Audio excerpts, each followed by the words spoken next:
ॐ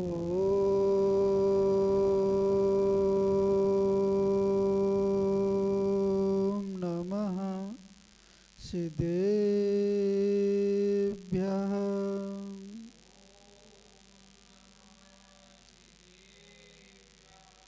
ॐ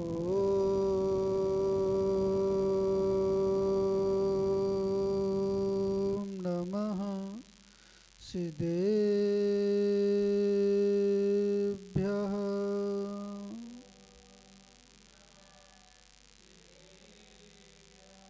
ऋणत्यं च वन्दे चौवीशं जणसदा वन्दे पंचगुरुणा वन्दे चरणं चरणं सदा वन्दे णमोरिहन्ताडं णमो सिद्धाडं णमो आयरियाडं णमो वज्झायाडं णमो लोए सब्बिसाउडं। बोलो अनंतानंद सत परमेष्टि भगवान की, चिंतामणि पारसनाथ भगवान की, अंतिम तीर्थेश वर्धमान स्वामी की, गणाचार्य श्री विराग सागर जी महाराज की, वात्सल दिवाकर श्री विमल सागर जी महाराज की, आचार्य श्री विनिश्चय सागर जी महाराज की, तीन कम नौकरी की, अहिंसा परमो धर्म की, आदि सागर जी महाराज की, 64 रिद्धि महाविधान की,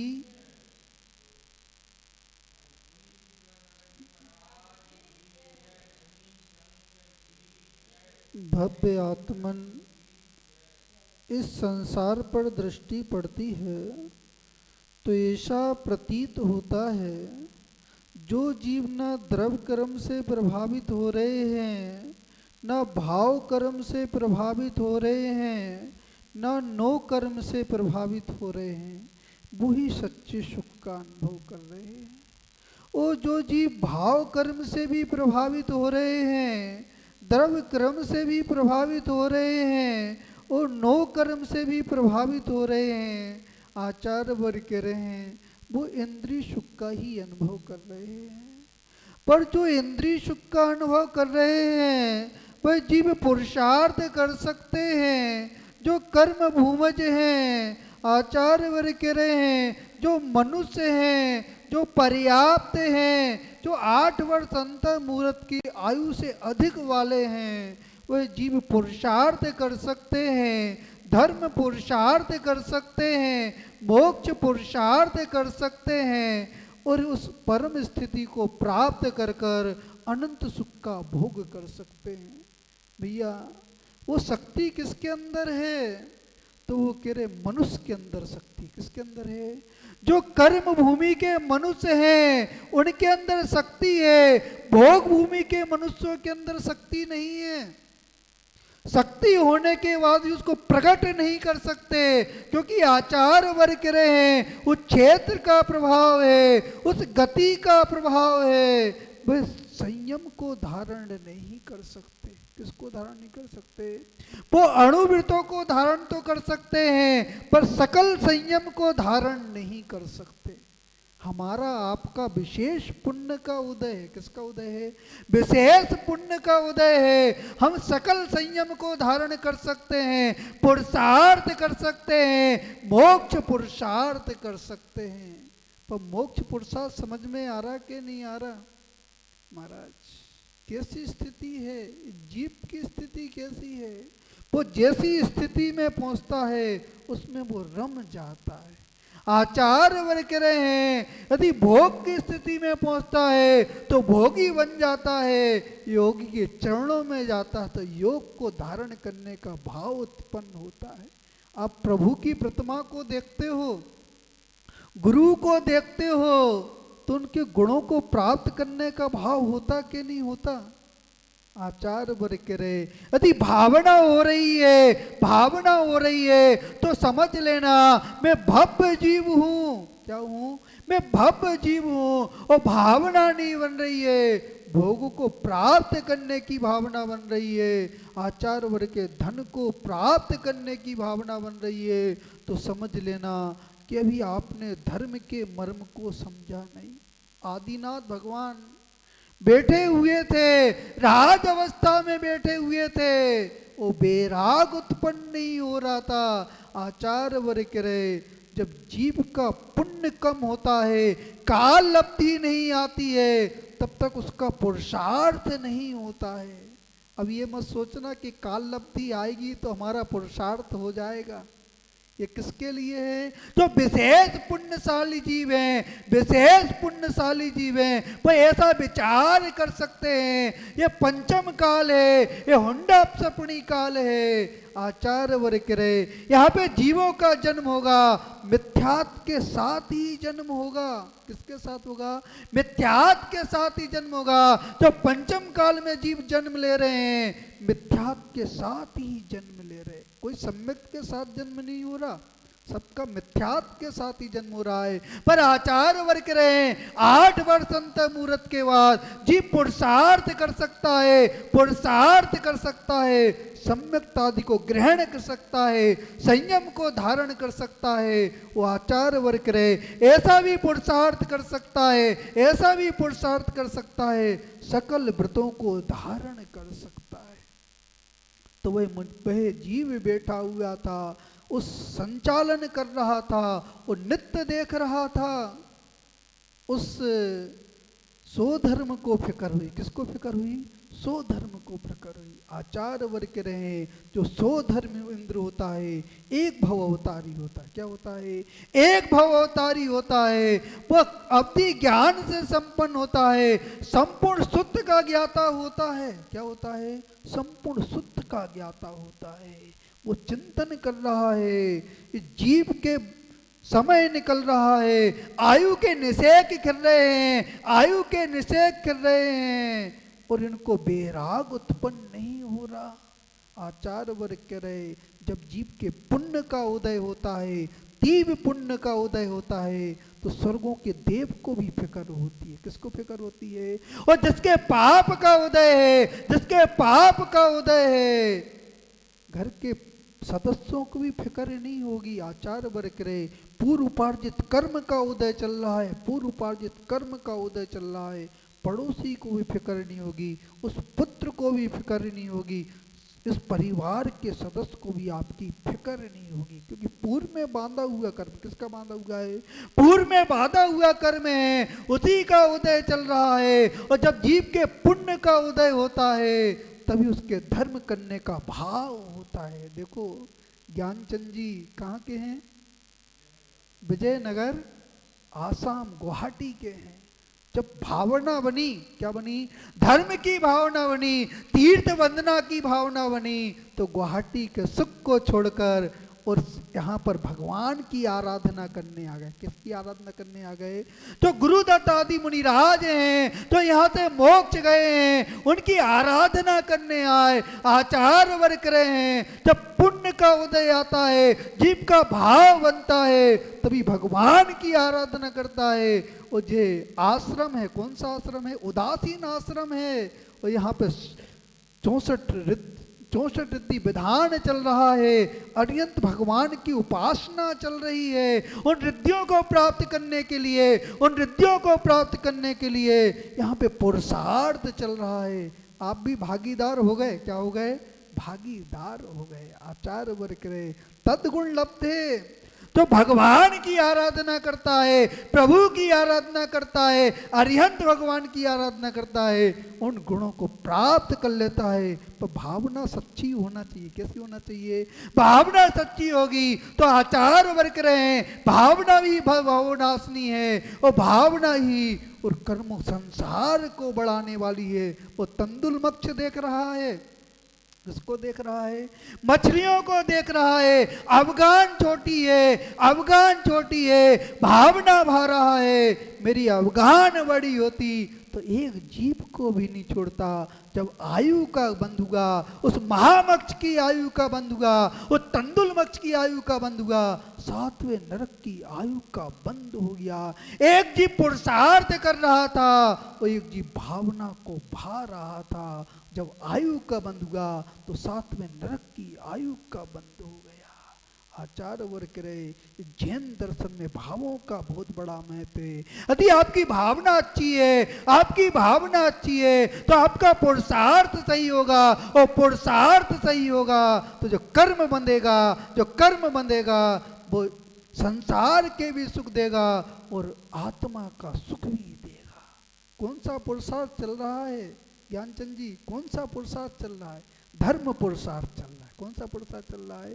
धर्म पुरुषार्थ चल रहा है। और धर्म पुरुषार्थ के बाद मोक्ष पुरुषार्थ नियम से आता है। आचार्य वर्ग रहे जो सम्यक दृष्टि जीव होता है, सम्यक दृष्टि जीव होता है, धर्म पुरुषार्थ करता है, और धर्म पुरुषार्थ के बाद मोक्ष पुरुषार्थ करता ही करता है, क्योंकि उसको मोक्ष जाना है। क्या जाना है?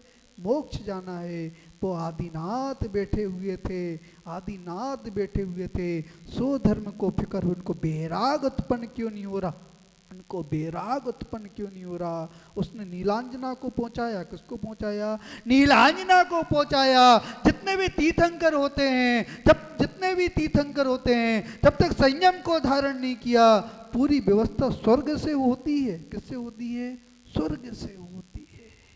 वह नीलांजना नृत्य कर रही थी, उसकी अल्प आयु थी। कितनी आयु थी? जो देवी होती हैं उसकी अधिक आयु होए तो 55 पल्ल की अधिक आयु होती है, इससे ज्यादा आयु नहीं होती। और जो देवियों की उत्पत्ति होती है सौधर्म स्वर्ग में होती है, ईशान स्वर्ग में होती है, आंग के स्वर्गों में देवियों की उत्पत्ति नहीं होती। तो वह नीलांजना नृत्य कर रही थी, उस नृत्य को देख रहे थे, राग रंग को देख रहे थे। वो पर्याय का विलय हो गया, उसकी पर्याय का विलय हो गया। जैसे पर्याय का विलय हुआ, उस व्यंजन पर्याय का विलय हुआ, उस व्यंजन पर्याय का विलय देखकर उनको बेराग उत्पन्न हो गया, स्वयं का भान उत्पन्न हो गया। नीलांजना विलय देखकर निज का हुआ भान है, और धर्म चक्र का किया परिवर्तन आदिनाथ भगवान है। और वह आदिनाथ बैठे हुए थे, उस पर्याय का जैसे ही विलय हुआ, निज आत्मा का भान हो गया। मैं संसार में लगा हुआ हूँ, मैं संसार में लगा हुआ हूँ, आत्म गुणों पर मेरी दृष्टि नहीं है। आचार्य वर्ग कह रहे जिसके अंदर सम्यक की उत्पत्ति हो जाती है, सम्यक की उत्पत्ति हो जाती है, उसे संसार कीट के समान लगने लगता है। कैसा लगने लगता है? वो भरत चक्रवर्ती दर्पण को देख रहा था। किसको देख रहा था? वो दर्पण को देख रहा था। और जैसे दर्पण को देखा, सफेद बाल को देखा, वो बेराग उत्पन्न हो गया। मुनीम साहब कितने बाल सफेद हो गए? पूरे हो गए। कितने हो गए? बेराग उत्पन्न हुआ कि नहीं हुआ? परिवर्तन हो गया, उस पर्याय का परिवर्तन हो गया।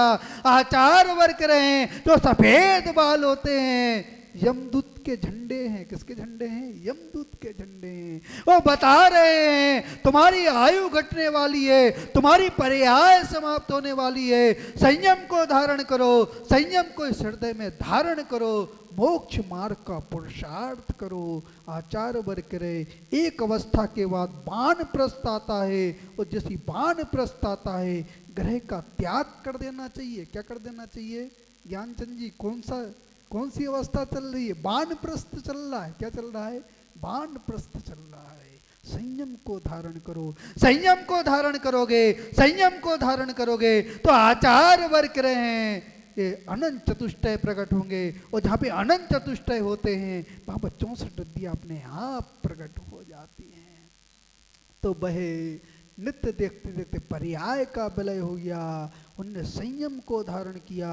पर आचार्य वर्ग के कर्म किसी को नहीं छोड़ते, एक कर्म किसी को नहीं छोड़ते। क्या तीर्थंकर वंदक क्यों जीव ना हो, तीर्थंकर वंदक जीव क्यों ना हो? राजा सैनिक ने नरक आयु का बंद कर लिया, तीर्थंकर प्रगति का बंद किया, छायक सम्यक दर्शन को भी प्रकट कर लिया, पर जो नरक आयु को बांधा उसको भोगना पड़ा। अपकर्षण तो कर लिया, क्या कर लिया उसने?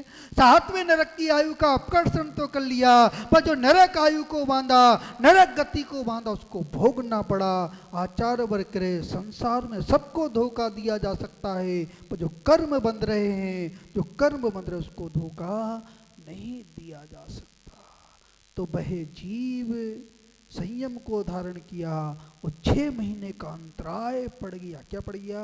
6 महीने का अंतराय पड़ गया। 6 महीने का योग धारण किया और 6 महीने के बाद वो धर्म तीर्थ का स्थापन करना था, इसलिए उनने आहार के लिए विहार किया। जब आहार के लिए विहार किया, कोई पड़गहन विधि नहीं जानता था, क्योंकि सत्ता में अंतराय कर्म पड़ा हुआ था। क्या पड़ा हुआ था? अंतराय कर्म पड़ा हुआ था। आचार वर्ग रहे, जीव मनमानी करता है, मनमानी करता है। जब कर्म बनते हैं तो तीर्थंकर को भी भोगना पड़ता है। वह तीर्थंकर नाम कर्म का जीव वो घूम रहा है, मुद्रा को लिए हुए घूम रहा है, कोई पड़गहन की विधि नहीं जा। 6 महीने बीत गए। कितने महीने बीत गए? 6 महीने बीत गए। सौधर्मिक को प्रकरणी हुई, उसके पुत्र को प्रकरणी हुई, जो चक्रवर्ती था वो भी सो गया। वो 6 महीने परिभ्रमण करते रहे।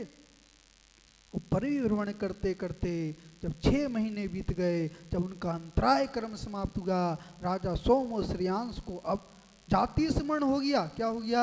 जाति स्मरण हो गया। पूर्व में नवदा भक्ति पूर्वक आहार का दान दिया था, उस विधि को जाना और फिर उन महामुनिराज का पड़गहन किया, धर्म उस आहार दान तीर्थ का स्थापन किया। आचार्य वर्ग रहे जो भक्ति भाव से दान करते हैं, श्रद्धा भक्ति से दान करते हैं, आहार दान करते हैं, और यदि वो मनुष्य आयु का बंद करें, मनुष्य आयु को बंद करें तो उनका भोग भूमि में जन्म होता है। और सम्यक के साथ यदि भोग भूमि में जाएंगे, देव गति को प्राप्त करेंगे, देव गति को प्राप्त कर कर और वहां से चल कर आएंगे, मनुष्य पर्याय को धारण करेंगे, छायक सम्यक दृष्टि होंगे तो उस पर्याय से मोक्ष को प्राप्त कर लेंगे। आचार्य वर्ग के जो छायक सम्यक दृष्टि जीव होता है, अधिक से अधिक 4 भव्य मोक्ष को प्राप्त कर लेता है। भैया कौन सा पुरुषार्थ चल रहा है?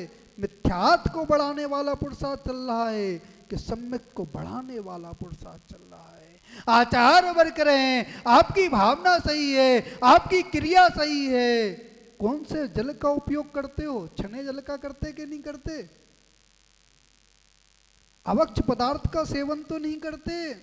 आचार्य वर्ग के रहे, यदि अवक्ष पदार्थ का सेवन कर रहे हो, अनछने पानी का प्रयोग कर रहे हो, तो आपकी समीचीन क्रिया नहीं है, आपकी भावना शुद्ध नहीं है, अभी आपके अंदर में दया धर्म नहीं है। दया धम्मो विशुद्धो, जहाँ पे दया धर्म नहीं होता वहाँ पे आत्मा विशुद्ध नहीं होती, और जहाँ पे आत्मा विशुद्ध नहीं होती वहाँ पे धर्म की भावना भी नियम होना चाहिए। क्या होना चाहिए? हम छने पानी का प्रयोग करेंगे, शुद्ध भोजन का प्रयोग करेंगे, जैसा खाओगे अन्न वैसा रहेगा मन, और जैसा पियोगे पानी वैसी रहेगी वाणी। आचार्य वर्ग के रहे, जैसे पदार्थ को ग्रहण करोगे वैसी आपकी भावना होगी। मुनिराज, महामुनिराज ने वो 3 अंजलि वो इक्षु रस लिया और दान तीर्थ का स्थापन किया। उस दिन से जितने भी इस भरत क्षेत्र में जितने भी मुनिराज हो रहे हैं, उस बुद्धि से ही आहार ले रहे हैं और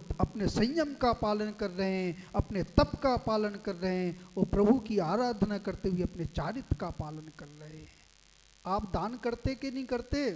कौन भावों से दान करते हो? आचार्य वर्ग के नाम की चाह से दान कर रहे हो तो वो दान नहीं है, वो मात प्रदर्शन है, मात प्रदर्शन है। और दान कर रहे हो, दान कर रहे हो, आत्म गुणों की वृद्धि के लिए दान कर रहे हो, तो आचार्य वर्ग के दान ही कारकारी है। तो मुनिराज ने 3 अंजलि उस आहार को ग्रहण किया और फिर सही अपने तपस्रण में लग गए, और जैसे तप को धारण किया, उन कर्मों का क्षय किया, और उन्हें छपक उस उपसम श्रेणी पर चढ़ गए, उपसम से छपक श्रेणी पर चढ़ गए। उनने चारित मोहिनी कर्म प्रगतियों का क्षय किया, मोहिनी कर्म का क्षय किया, ज्ञानावरणी दर्शनावरणी अंतराय कर्म का क्षय किया, और जैसी 63 प्रगतियों का क्षय किया, ये 64 रिद्धियाँ प्रकट हो गई। वो आचार्य के जहाँ पर 64 रिद्धियाँ होती हैं वहाँ पर जीव ना नो कर्म से प्रभावित होता है, ना द्रव्य कर्म से प्रभावित होता है, ना भाव कर्म से प्रभावित होता है। और जहाँ पे एक प्रभावित नहीं होता वहाँ पे अनंत सुख होता है, अनंत ज्ञान होता है, अनंत शक्ति होती है, अनंत सुख होता है, वही पर्याय सार्थक होती है। यही भावना भाते हैं। आप धर्म के मार्ग पर चलें, संयम के मार्ग पर चलें, तप के मार्ग पर चलें, दान के मार्ग पर चलें, वो जीवन में संयम को धारण करते हुए सल्लेखना मरण करें। वो आचार्य वर्ग के जो जीवन में सल्लेखना मरण करता है, मात जघन रूप में भी सल्लेखना मरण करता है, तो 32 भाव में निर्माण को प्राप्त कर लेता है। उत्कृष्ट अवस्था में करें तो 3, 4, 5 भाव में वो निर्माण को प्राप्त कर लेता है। यही भावना भाते हैं। आप धर्म को धारण करते हुए संयम के मार्ग पर चलें, मोक्ष मार्ग को प्रशस्त करें, इसी में आपका कल्याण है। ओम नमः सिद्धेभ्यः।